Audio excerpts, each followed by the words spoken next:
Let's start with my typical workflow when I know that I'm going to convert a picture to black and white.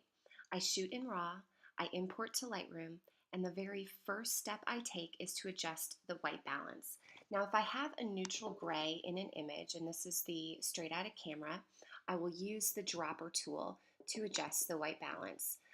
If you look at the RGB levels, the percentages on the bottom, you can see that this is a little bit blue.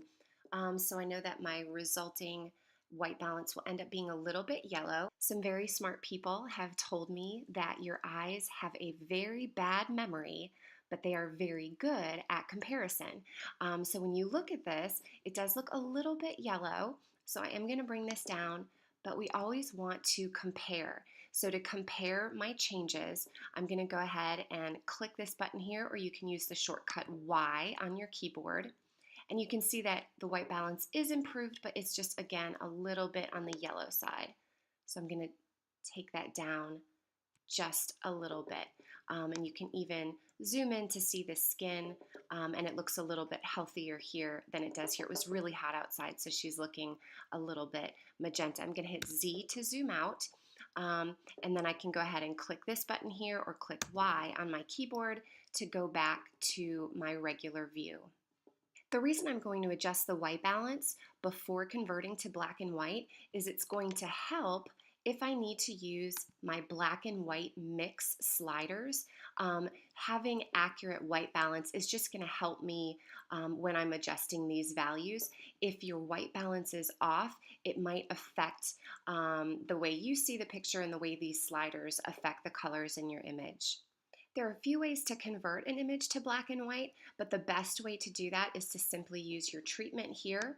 I'm going to go ahead and tap on black and white. Now you can see that's very, very grayscale, very different than the high contrast image that I had as my final image. So we obviously don't want all that gray in there. And the way I'm going to do that is I'm going to tap and pull or press and pull on my histogram. On my trackpad on my Mac, I'm going to go ahead and pull to the left, not quite that far. I want it climbing the wall, but not too bad. And then I'm going to pull on this side, and literally my cursor is right there, and I'm just going to pull because I want to pull those whites over just a little bit. And you can see that triangle let me know that I was running into my highlights. You can see that little red is a blown highlight. I'm going to pull on it a little bit more, and you'll see that red indicator. And then on this side, this is my black clipping indicator. That's a little bit too much clipping for me. And so I'm going to pull to the right a little bit there. Now you can see most of the image is in the shadows here on the histogram. So I'm going to lift those a little bit, and then I think I'm going to go into my exposure, and I'm just pulling on the histogram, basically making the histogram look the way that I want it to look. So right about there maybe. In the first video, you saw how I used comparison to be able to tell whether or not the white balance was looking good. I also do that when I convert to black and white. The problem is if I hit Y now, it's going to show me a color image. So it's really hard for me to tell whether or not I'm doing a good edit. So what I'm going to do is go to my history panel. I'm going to go down to where I converted it to black and white. I'm going to right click and tap on Copy History Step Settings to Before. And so now that will become my new before. So I'm going to go ahead and go back to my history where I was, then go to my before and after, and now I can much better judge how my editing is going. Okay, I'm going to tap on Y to go back to my main screen. Now, if I was editing this as a black and white, there are a lot more things I would do. As Kelly mentioned, I would add a lot more clarity into the image. I may play with my tone curve, my black and white mix. I can certainly adjust that, and she showed that to you guys. I definitely would sharpen this image. I'm going to take this guy here, place it over her eyeball.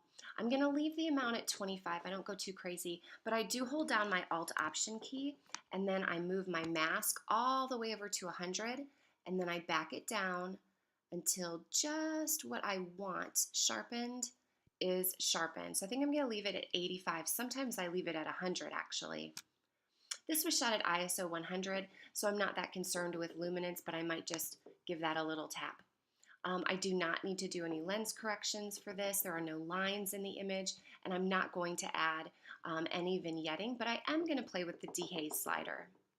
The dehaze slider is really cool. There are so many fun ways that you can use it. For a black and white image, I usually add a little bit of dehaze because it adds a really kind of a cool contrast. Let me show that to you. So let me go to luminance smoothing, which was my last step. I'm going to copy history step settings to before. Then I'm going to go back to the dehaze step. And then I'm going to hit this button or Y on my keyboard. And you can see a little bit of a difference. It's very subtle. Let me go crazy with it so you can kind of see the difference. Yeah, that's way too much.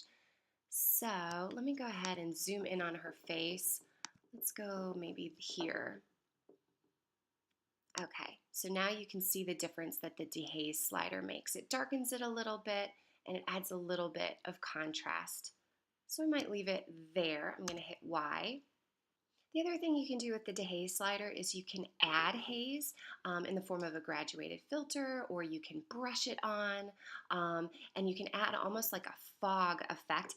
Obviously this image doesn't need that, but if you had an image that there was a little bit of fog or you wanted to create some fog, you can add some haze in there. Obviously this is not the image to do that with, but you could certainly brush that on as well. So a lot of different fun uses for your dehaze slider here. And it has a similar effect that I'll show you later on in Photoshop when I add haze to the background of an image. Now I think I'm going to open this up in Photoshop. I'm going to press on Command E to edit in Photoshop, and this will pull up in there.